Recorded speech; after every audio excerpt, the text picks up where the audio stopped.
ततो नो अभयं कुरु शन्नः कुरु प्रजाभ्यो अभयं नः पशुभ्यः। नासदीय सूक्त में 4 मंत्रों के पश्चात अब हम 5वां मंत्र देखते हैं। तिरश्चिनो विततो रश्मिरेषाम् अधः स्विदासित उपरि स्विदासित रेतोधा आसन महिमान आसन स्वधा अवस्थात प्रयति परस्तात्। अब धीरे धीरे धीरे संसार बन रहा है। शून्य से इस सृष्टि का निर्माण प्रारंभ हो चुका है। जल तत्व जल ही जल था, लेकिन उस ब्रह्म प्रजापति परमपिता परमात्मा के काम इक्षण शिश्रिक्षा से अब सृष्टि उत्पत्ति प्रक्रिया प्रारंभ हो गई है। तो क्या कहते हैं, तिरश्चिनो विततो रश्मिरेषाम्। ये सृष्टि की जो रश्मियां हैं, किरणें हैं, वो संसार में इधर उधर व्याप्त होने लगी। पहले तो अंधकार ही अंधकार था, कुछ नजर नहीं आता था, कुछ दिखाई नहीं देता था। तमसा गूढ़म तम आसीत, अंधकार से ढका हुआ अंधकार था, अर्थात भयंकर अंधकार था। अब धीरे धीरे प्रकाश की किरणें कि हाँ कुछ हो रहा है। जैसे कोई भूमि बिल्कुल ऐसी पड़ी हुई है जहाँ कुछ नहीं, आप कहेंगे तो ऐसे ही पड़ी हुई है, लेकिन किसी ने नींव खोदी, उसके बाद कुछ लोगों की आवागमन की प्रक्रिया शुरू हो गई, ईंटें आकर के पड़ गई, सीमेंट आ गया, तो हम क्या कहते हैं, हाँ अब कुछ हो रहा है। तो इसी प्रकार से तिरश्चिनः विततो रश्मिरेषाम्, येषाम् इनकी रश्मियाँ, किरणें, प्रकाश, उजाला, तिरश्चिन्ह अर्थात तिरछा इधर उधर संसार में व्याप्त होने लग गया। चारों तरफ निर्माण की किरणें, निर्माण का सूर्योदय दिखाई देने लगा। अधः स्विदासित ऊपरी स्विदासित, और कहते हैं अधः नीचे और ऊपरी ऊपर, चारों तरफ नीचे ऊपर, चारों तरफ नीचे पृथ्वी बन रही है। ऊपर सूर्य, चंद्रमा, नक्षत्र, तारे, इन सब का निर्माण हो रहा है। तो ऊपर भी और नीचे भी सारी सृष्टि की निर्मिति प्रारंभ हो गई। ठीक है। रेतोधा आसन महिमान आसन। रेतोधा, रेत अर्थात सृष्टि की उत्पत्ति का जो बीज है उसको धारण करने वाले तत्व भी संसार में विद्यमान थे। जब आपने सांख्य कारिका पढ़ी होगी, पढ़ी सांख्य कारिका नहीं, तो उसमें किस किस प्रकार से सृष्टि की उत्पत्ति होती है, सबसे पहला वहाँ क्या तत्व बताया है? शाबाश, सत्व रजस तमसाम साम्यावस्था प्रकृति ही। तो सत्व रज तम जब बिल्कुल बराबर बराबर की अवस्था में है तो वो प्रकृति है। उनमें जब थोड़ी हलचल होती है ना, उनमें रजोगुण तमोगुण को, तमोगुण सतोगुण को एक दूसरे को जब अभिभूत करने लगते हैं तो फिर सृष्टि प्रक्रिया प्रारंभ हो जाती है। तो सबसे पहले क्या उत्पन्न होता है? प्रकृतिर महद, महत तत्व की उत्पत्ति होती है। महत सूक्ष्माति सूक्ष्म है, सबसे सूक्ष्म तो प्रकृति है जो सत्वरज तम और इनकी साम्यावस्था है। लेकिन जब उसमें हलचल हुई तो उसकी अपेक्षा थोड़ा स्थूल, सृष्टि की अपेक्षा बहुत सूक्ष्म, लेकिन प्रकृति की अपेक्षा स्थूल। देखिए ये तो सब अपेक्षा से होते हैं ना। मान लीजिए हम कह सकते हैं कि भाई ये बहुत लंबा ब्रह्मचारी है, किसी की हाइट 5.25 फीट है तो हम कह सकते हैं कि ये तो बहुत लंबा है। लेकिन यदि 6, सवा 6, 6.5 फीट वाले 10-20 लोग आ गए तो फिर उसको क्या कहेंगे हम? अरे तो बहुत छोटा, इसे बड़े बड़े देखो कितने। तो ये बहुत सारे शब्द जो है ना अपेक्षा से होते हैं। तो ऐसे ही जो महत्त्व है ये प्रकृति की अपेक्षा स्थूल है, लेकिन आगे उत्पन्न होने वाला अहंकार, पंच तन्मात्रा आदि उनकी अपेक्षा सूक्ष्म है। तो यहाँ कहते हैं तिरश्चिनो विततो रश्मिरेषाम्, सृष्टि की उत्पत्ति की जो स्थिति थी, जो स्वरूप था। हाँ कुछ पूछ रहे? हाँ साम्यवस्था से लेकर सत्वर स्तंभ की साम्यवस्था से लेकर महत आदि अहंकारों की पंचतत्वादि जो पंच भूत है, तो उन भूतों में जैसे आता है कि ये आपस में वायु आकाश में, उसमें तो इन सब चीज़ों के बाद जल की उत्पत्ति दिखा रहे हैं।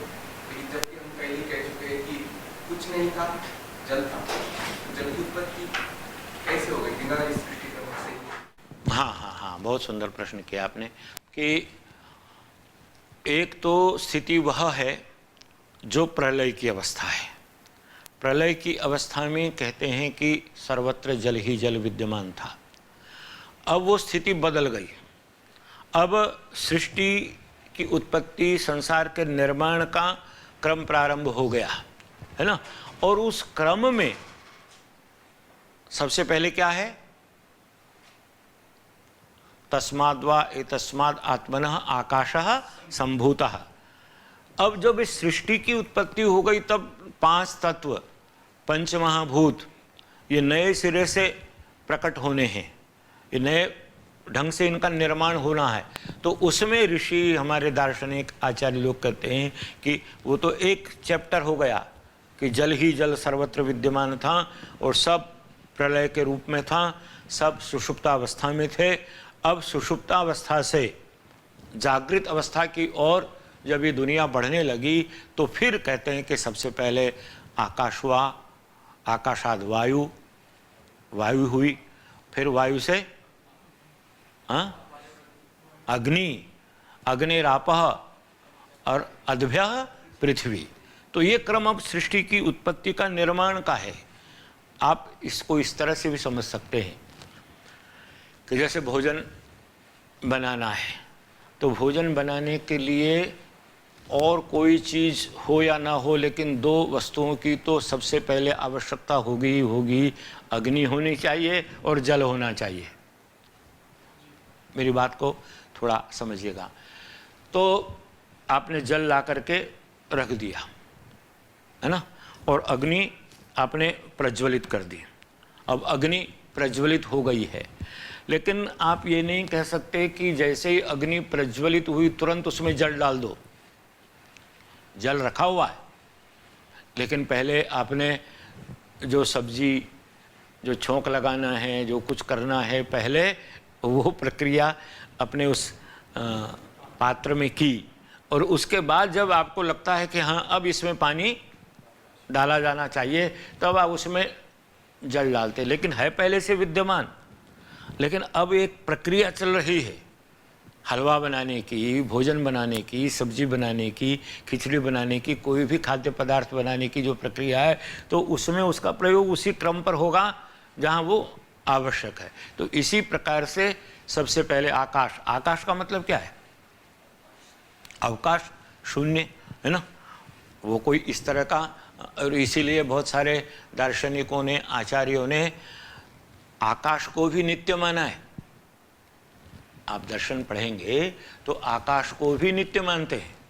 जैसे परमात्मा को नित्य मानते हैं, वेद को नित्य मानते हैं, आत्मा नित्य है, इसी प्रकार से बहुत सारे दार्शनिकों का कथन है कि आकाश भी नित्य है। ये दर्शन में जब आप जाएंगे तो उसमें इसका गहनता से अध्ययन करेंगे। ये बात स्पष्ट हो गई ना। तो हम ये देख रहे थे कौन सा, पांचवा मंत्र, अधः स्विदासित उपरि स्विदासित। अधः नीचे भी था और ऊपर भी था। रेतोधासन, रेत को अर्थात सृष्टि की उत्पत्ति का जो बीज है, मूल है, कारण है, उसको धारण करने वाले तत्व भी थे।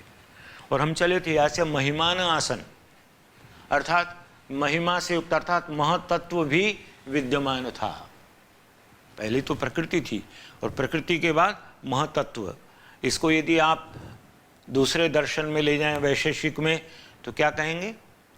तो पहला तत्व है, नहीं, महतत्व जो है ना, हमारे सांख्य में महतत्व कहा है, प्रकृति के बाद महतत्व की उत्पत्ति होती है। और वैशेषिक में अणु, अणु जो, ये भी तो इस देश का बहुत बड़ा विज्ञान रहा है। अणु, परमाणु, त्रेणुक, त्रसरेणु, इस पर भी आप आगे चल कर के खूब अध्ययन करेंगे कि अलग विषय है कि अणु का परिमाण क्या होता है, द्वेणुक कितना बड़ा होता है। फिर उसके बाद त्रेणुक, त्रेणुक को ही त्रसरेणु कहते हैं, उसका आकार प्रकार क्या है। वो कहा है श्वेताश्वतर उपनिषद में, जालांतर्गते भानौ सूक्ष्मं यद् दृश्यते रजः तस्य षष्ठतमो भागः त्रसरेणु सविज्ञेय। आपने देखा होगा प्रातःकाल, बिल्कुल जब प्रातःकाल सूर्योदय हो रहा है और झरोखे में से सूर्य की किरणें आती हैं और उन सूर्य की किरणों में कुछ चमकता हुआ दिखाई देता है, देखा है कभी आपने? तो वो जो चमकता हुआ तत्व है उसको कहते हैं ये त्रसरेणु है, त्रेणुक है। इसके टुकड़े कर दो तो द्वेणुक बन जाएगा, द्वेणुक के फिर टुकड़े कर दो तो फिर अणु अर्थात परमाणु बनेगा। तो ये बहुत बड़ा विज्ञान है। चलिए अब यहाँ जो बात समझने की है, स्वधा अवस्थात प्रयति परस्तात्, ये वाक्य बड़ा महत्वपूर्ण है। स्वधा का अर्थ है भोग्य संसार और प्रयति का अर्थ है जो प्रकृष्ट रूप से चैतन्य को धारण करने वाला चेतन संसार। दो ही तो हैं, एक चेतन एक अचेतन, एक स्थावर और एक जंगम। तो स्वधा, स्वधा अर्थात जो अचेतन है, जो भोग्य है, जिसका मानव प्राणी भोग करते हैं, वो संसार कैसा था? अवस्थात। आप इसको इस तरह से समझिए, मैं आपसे पूछूं कि भोजन के लिए आप हैं या आपके लिए भोजन है? हाँ, आपके लिए भोजन, बहुत बढ़िया। इसका मतलब क्या हुआ? भोजन और भोजन को ग्रहण करने वाला, दोनों में उत्कृष्ट कौन है? जो ग्रहण करने वाला है ना, जो चेतन प्राणी है वो उत्कृष्ट है, जो भोज्य है वो उत्कृष्ट नहीं है। यही बात यहाँ पर कही है कि स्वधा अवस्थात, स्वधा अर्थात जो ये पदार्थ है, संसार के जितने भी पदार्थ हैं, चाहे कितने उत्तम से उत्तम हो, एक तराजू के पल्ले पर हीरे जवाहरात मोती धन वैभव हो और दूसरी तरफ एक मनुष्य हो, तो दोनों में आप तुलना करके देखेंगे कि कौन सा अनमोल है। तो यही कहना पड़ेगा कि भाई ये तो फिर भी कमाया जा सकता है, ये तो हाथ का मैल कहते हैं ना, पैसा क्या है? हाथ का मैल है, आज आ गया चला गया फिर आ जाएगा। लेकिन यदि मनुष्य गया तो फिर वो तो लौट करके उस तरह से नहीं आएगा ना। इसलिए स्वधा अवस्थात, स्वधा अर्थात भोग्य संसार, अचेतन जड़ जगत, अवस्थात निम्न है, और प्रयति उसका भोग करने वाला जो चेतन संसार है वो उत्कृष्ट है, ऊपर है, उन्नत है। चलिए आगे। को अद्धा वेद कह्य प्रवोचत कुत आजाता कुत यम विसृष्टि अर्वाक देव अस्य विसर्जनेन अथा को वेद यत आ बभूवा। क्या कमाल का मंत्र है। कहते अद्धा, अद्धा अर्थात निश्चयेन, निश्चित रूप से। कह वेद, कह वेद, कह जानाति, कह वेत्ति। कहते हैं इस संसार के विषय में मैं यदि आपको कुछ पढ़ाते समय ये कहने लगूं कि जी मुझे तो सारा वेद आता है, मैं सब कुछ जानता हूँ, तो कहते ना, को अद्धा वेद, कौन निश्चय से ये कह सकता है कि मैं सब कुछ जानता हूँ। जब ऋषि दयानंद से दानापुर गए वो बिहार में, तो उनके व्याख्यानों की धूम मच गई, लाखों लोग उनको सुनने के लिए आने लगे।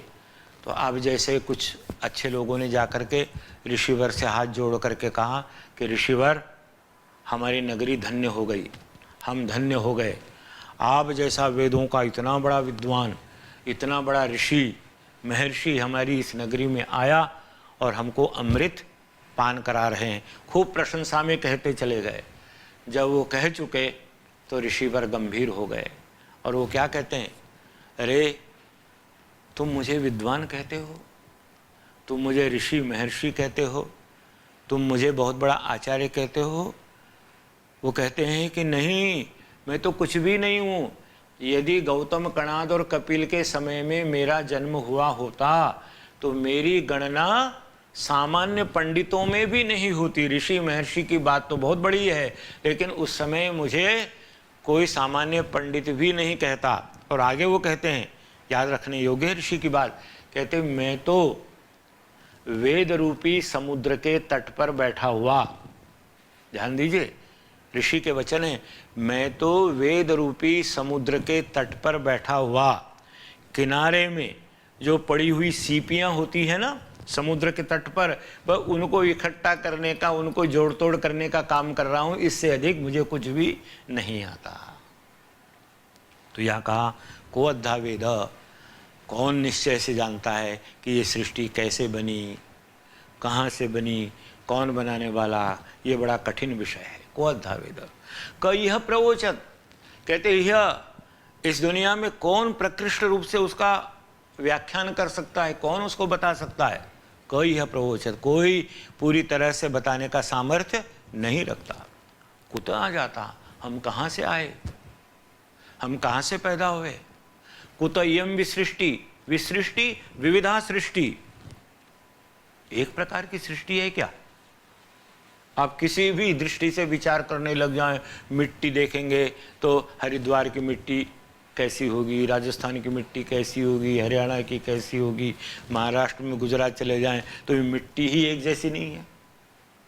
पक्षियों को देख लीजिए, कोई दुनिया का व्यक्ति है जो सारे पक्षियों की गणना कर सके कि इस दुनिया में इतने प्रकार के पक्षी हैं।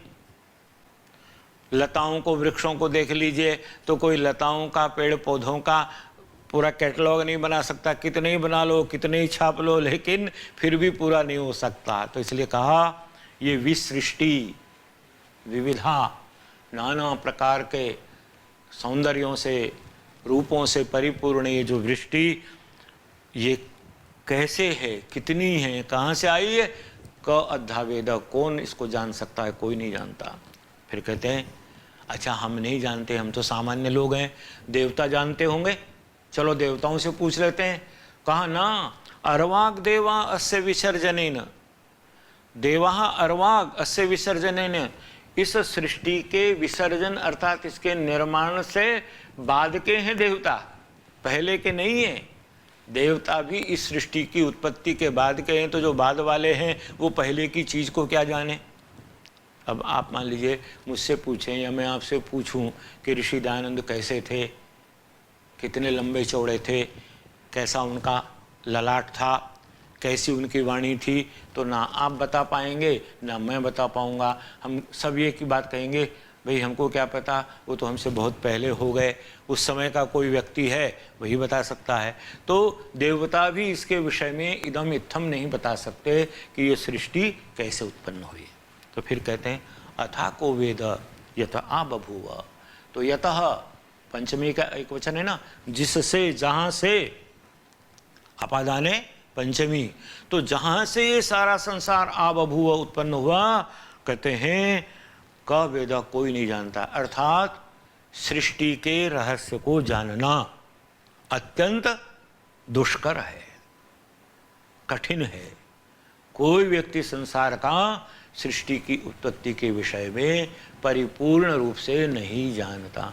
आप किसी भी योगी से जाकर के पूछ लेना कभी, आप तो ब्रह्मचारी हो, किसी से भी कुछ पूछ सकते हो, प्रश्न करने का आपको पूरा अधिकार है। किसी से जाकर के पूछना कि अच्छा ये बताओ जी आपने ईश्वर के दर्शन किए हैं, आप ईश्वर की महिमा पढ़ाते हो, बताते हो, हम भी पढ़ते हैं, हम भी लिखते हैं उत्तर पुस्तिका में, ईश्वर ऐसा है, सच्चिदानंद स्वरूप, निराकार, सर्वशक्तिमान, न्यायकारी, दयालु, अजन्मा, अनंत, निर्विकार।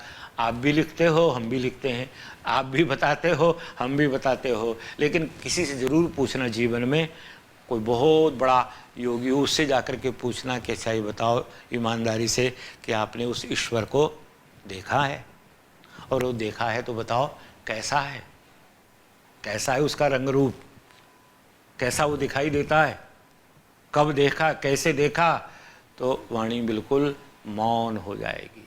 तो इसलिए कहा अथा को वेद यत आबभूव, कौन जानता है जिससे ये सारा संसार उत्पन्न हुआ।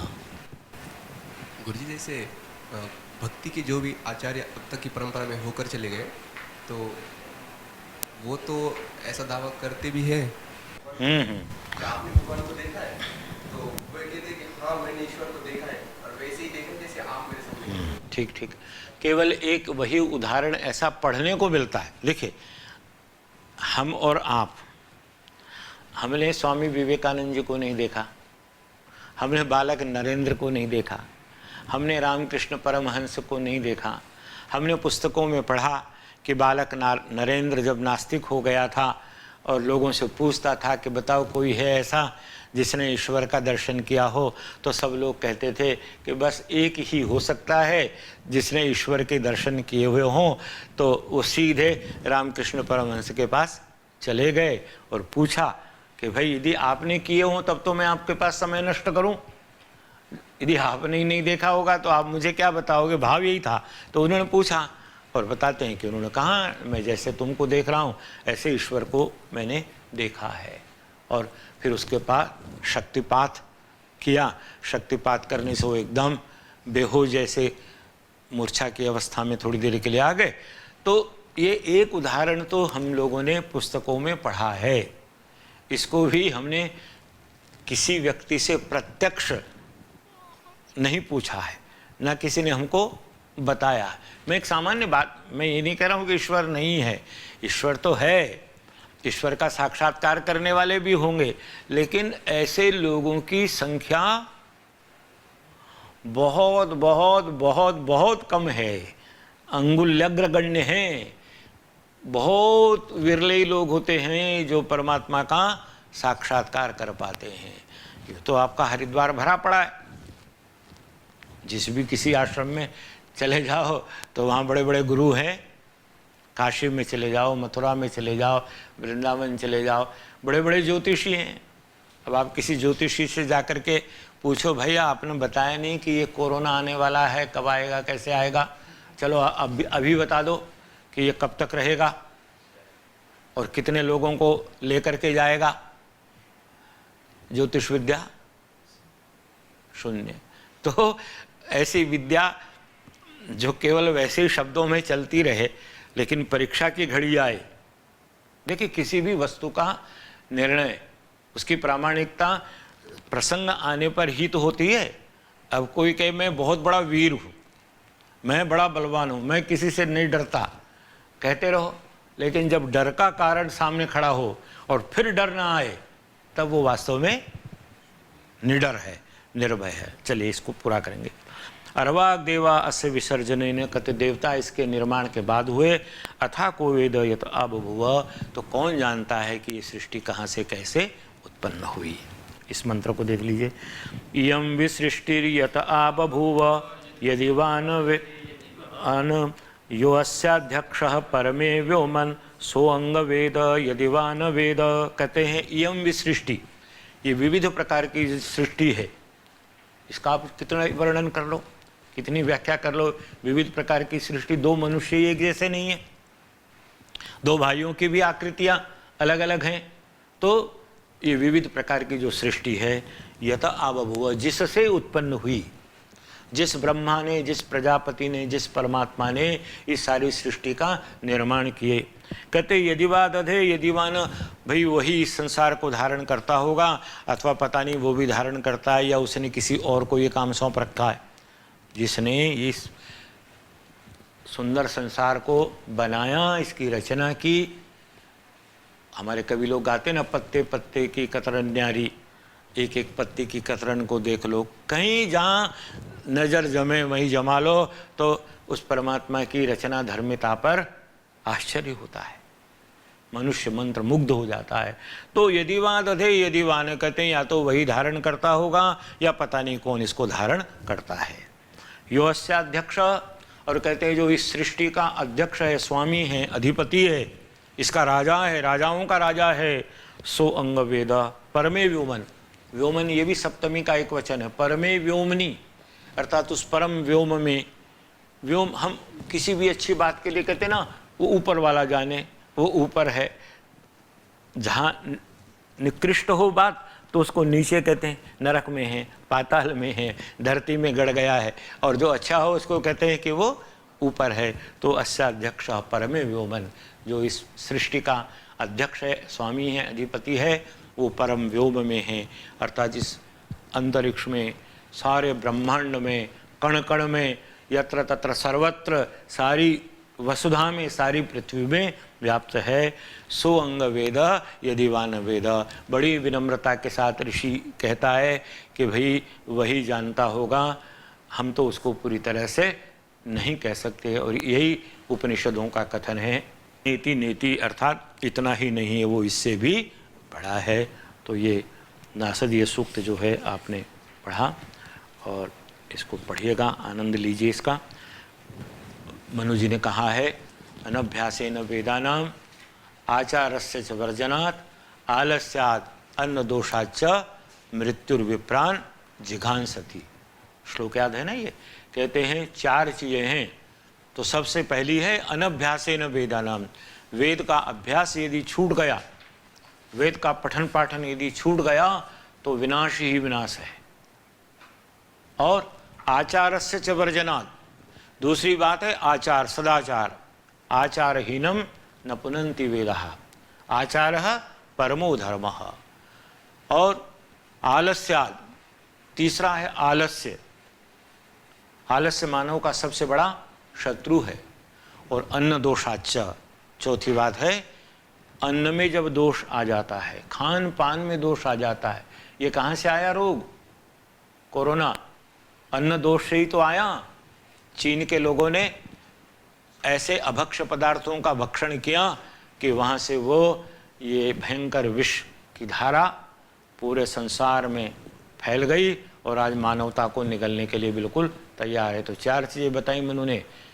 वेद का पठन पाठन जब छूट जाता है, जब चरित्र को तिलांजलि दे दी जाती है, मानव का जीवन आलस्य से घिर जाता है, और जब खान पान दूषित हो जाता है तो संसार में त्राही त्राही मच जाती है। ओम स्वस्ति पंथा मनुचरेम सूर्या चंद्रमसा विव पुनर्ददता घ्नता जानता संगमे मही।